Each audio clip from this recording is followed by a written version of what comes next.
Hello, welcome back to the channel. Today is August 23rd and we are wrapping up the judgments against the last 7 nations in Jeremiah 49 and 50. Although God has enough to say about Babylon, you'll have to come back tomorrow to hear the final part.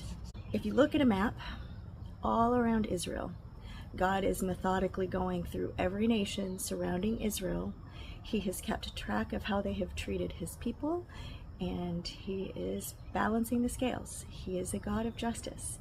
He is punishing Israel using these nations, but these nations are not exempt from God's justice and God's authority. We look at the Ammonites, the Edomites, Damascus, which would be modern-day Syria, Kedar and Hazor. These are probably nomadic tribes in northwest Saudi Arabia, Elam, which would be part of modern-day Iran, and Babylon. A lot of these nations are not, their idols are not specifically listed in these passages. They're all most likely idolatrous, but God points out some other false securities that these nations are relying on. Some are relying on their wealth, some rely on their military might, some rely on their geographic advantage as far as strategic strongholds that are very defensible. All of these things are not strong enough to protect them against God. He is still the ultimate authority. There are 3 nations in these judgments that God actually promises to restore. We have, at the end of chapter 48, Moab. We have Ammon in 49, and then we have Elam a little bit later in chapter 49. Why does God choose to restore these? We don't know. We're not God. God told Moses back in Exodus 33:19, I will be gracious to whom I will be gracious. I will show mercy on whom I will show mercy. And so we don't need to know. We trust that a just God will protect his own people and take care of business elsewhere. So you might ask, what did all these nations do that God is punishing them for? If you look in chapter 50, verse 33, God says, the people of Israel are oppressed, and the people of Judah with them. All who took them captive have held them fast. They refuse to let them go. At some point, all of these nations have either enslaved Israel, have taken land from Israel, or have betrayed or cheated them in some way. And God's scales of justice have not forgotten. He ultimately will protect his people.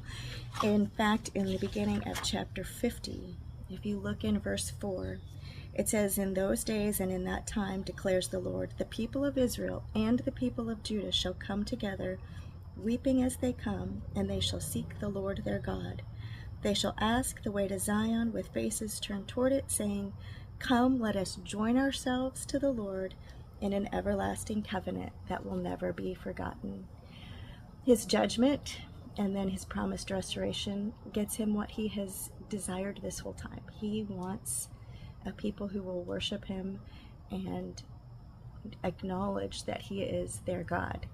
And even though this probably happened when the people were restored to Jerusalem after the fall of Babylon to the Medes and the Persians, and they went to rebuild the walls of Jerusalem, this also will probably happen again. If we look in Revelation, there's a lot of neat things that God has to say. In fact, the destruction of Babylon, while there was an immediate fulfillment in ancient history, a lot of times prophecy will have a short-term truth and a long-term truth. And with Babylon being a picture of world systems, we will see that repeated again when we get to Revelation.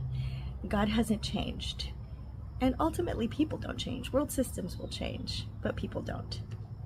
And so this same cycle of refusing God's authority, acknowledging God's authority, will continue to repeat until God ultimately restores everything as it's intended to be. I actually saw, it just made me think of Jesus when I saw in chapter 50, verse 34, it says, their Redeemer is strong. The Lord of hosts is his name.